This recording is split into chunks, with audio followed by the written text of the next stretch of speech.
The Driclime is a jacket that's been in Marmot's range for many, many years now. And over the years, it's received a few fairly subtle updates. And I say subtle because ultimately the thing that makes the Driclime so good is that its DNA is actually extremely simple.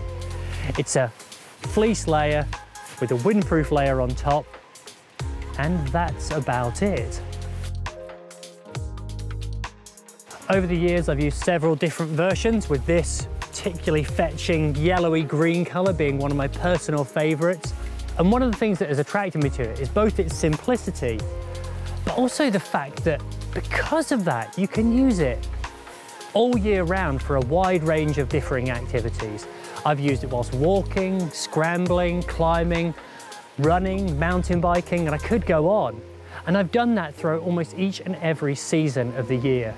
And there's not many jackets that you could actually say that about. So I guess the big question is, what's the difference with the latest version of the Ether Driclime, and is it better? So the biggest difference in terms of feel is this. There's no longer a mesh panel, which there was underneath the arms on its predecessor. And this does give it a different feel, where before that panel made it so that there was nice circulation of fresh air coming into your underarms, which made it a nice sort of cool and temperature regulating jacket. Now it's definitely a much warmer piece. As such, it's likely more relevant and suitable now than it ever was to walkers or maybe scramblers, people who maybe aren't going quite so quick and generating quite so much warmth or heat. Or on the flip side of that, it maybe makes it a slightly better cooler weather jacket. For higher output users such as maybe runners or bikers, it's maybe a little bit less suitable than it once was, because having those mesh panels made it just so fantastically breathable.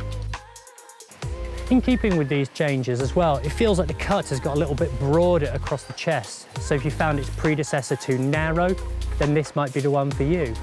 For climbing, at least for me personally, I've got very long arms and a relatively slim fit across the body. I found it to just have a little bit more lift than maybe its predecessor had.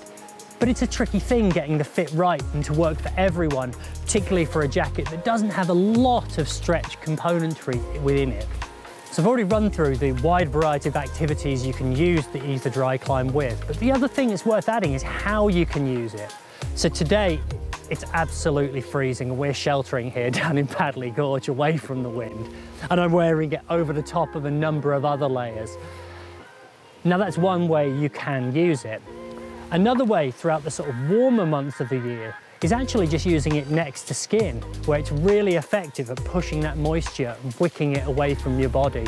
And then when it gets a little cooler, you can put either a base layer or a mid layer on, just to vary the level of insulation you have according to the environment that you're in. Another major update within the Ether Driclime is the use of entirely recycled materials throughout. And that includes this lovely face fabric, which has got more of a matte finish than I guess the traditional sort of quite shiny, windproof, rustly one that was used previously. This is a much quieter and much softer feel. Whilst it's natural to compare the current Ether Driclime to its predecessors, it is a slightly different jacket. It's definitely warmer, it's definitely broader across the chest, and is also quite big for its size. I'm wearing a medium right now that feels more like a large. And I think its appeal will primarily be to the likes of hill walkers and scramblers, and maybe less so runners, who it was also applicable to previously. That said, at 260 grams, it's a really lightweight, versatile bit of kit that I still feel is massively underrated, and its simplicity has made a classic piece that works just as well as it always has. Check out the full review in the description below, and please, if you like this video, subscribe to our channel. If you've got any awkward questions, fire them across in the comments below.